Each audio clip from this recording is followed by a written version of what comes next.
A esta hora en que el tiempo avanza, es preciso dejarlo todo y hacer un alto en el camino. Un alto en el camino.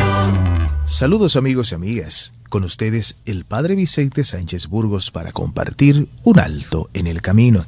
En este miércoles 29 del mes de enero el Evangelio está tomado de San Marcos, en el capítulo 4, versos del 1 al 20. En aquel tiempo, Jesús se puso a enseñar otra vez junto al lago. Acudió un gentío tan enorme que tuvo que subirse a una barca. Se sentó y el gentío se quedó en la orilla. Les enseñó mucho rato con parábolas, como él solía enseñar. Escuchen, salió el sembrador a sembrar. Al sembrar, algo cayó al borde del camino. Vinieron los pájaros y se lo comieron. Otro poco cayó en terreno pedregoso, donde apenas tenía tierra. Como la tierra no era profunda, brotó enseguida. Pero en cuanto salió el sol, se abrazó y por falta de raíz se secó. Otro poco cayó entre zarzas.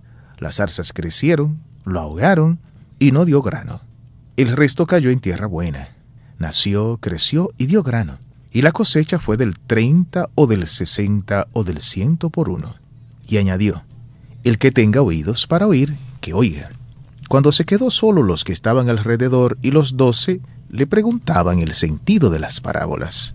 Él les dijo, a ustedes se le han comunicado los secretos del reino de Dios.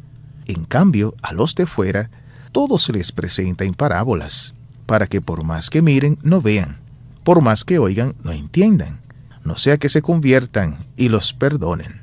Y añadió, ¿no entienden esta parábola? Pues ¿cómo van a entender las demás? El sembrador siembra la palabra.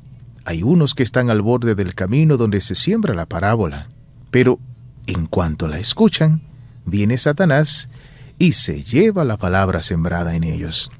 Hay otros que reciben la simiente como terreno pedregoso. Al escucharla la acogen con alegría, pero no tienen raíces, son inconstantes. Y cuando viene una dificultad o persecución por la palabra, enseguida sucumben. Hay otros que reciben la simiente entre zarzas. Estos son los que escuchan la palabra. Pero los afanes de la vida, la seducción de las riquezas y el deseo de todo lo demás los invaden, ahogan la palabra y se queda estéril. Los otros son los que reciben la simiente en la tierra buena.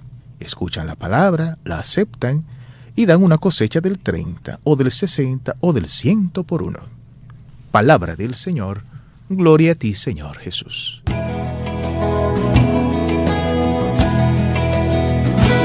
Mis queridos amigos y mis queridas amigas, en este día nos encontramos con esta parte del Evangelio de Marcos que trae la famosa parábola de la semilla que fue vertida, fue sembrada, echada en el terreno y que encontró diversos tipos de terreno. Por supuesto, no se hizo esperar que el fruto sería también diferente en cuanto a lo que produciría cada uno. Uno produjo el 30, otro el 60 y otro el 100%. Pues esto es efectivamente lo mismo que pasa con nosotros en el sentido de nuestra vida espiritual, de nuestra vida de fe. La palabra de Dios es sembrada en nosotros, así como una semilla en la tierra.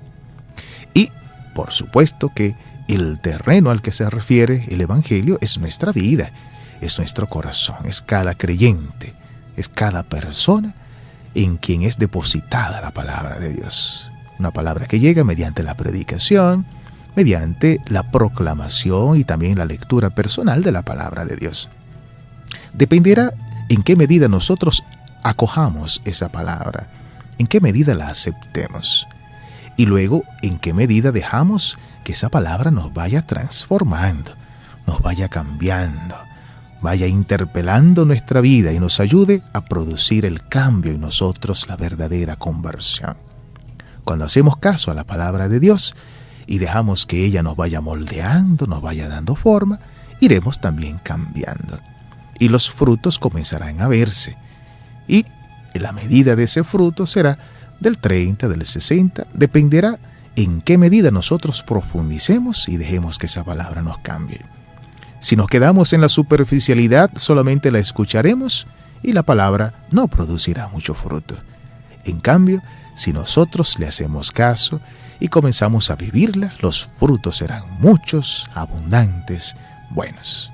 Vamos a pedirle hoy al Señor que nos permita ser de esos que dejan que la palabra de Dios entre en su interior, que la profundizan, la meditan y la viven cada día. Que el Señor nos bendiga hoy y siempre.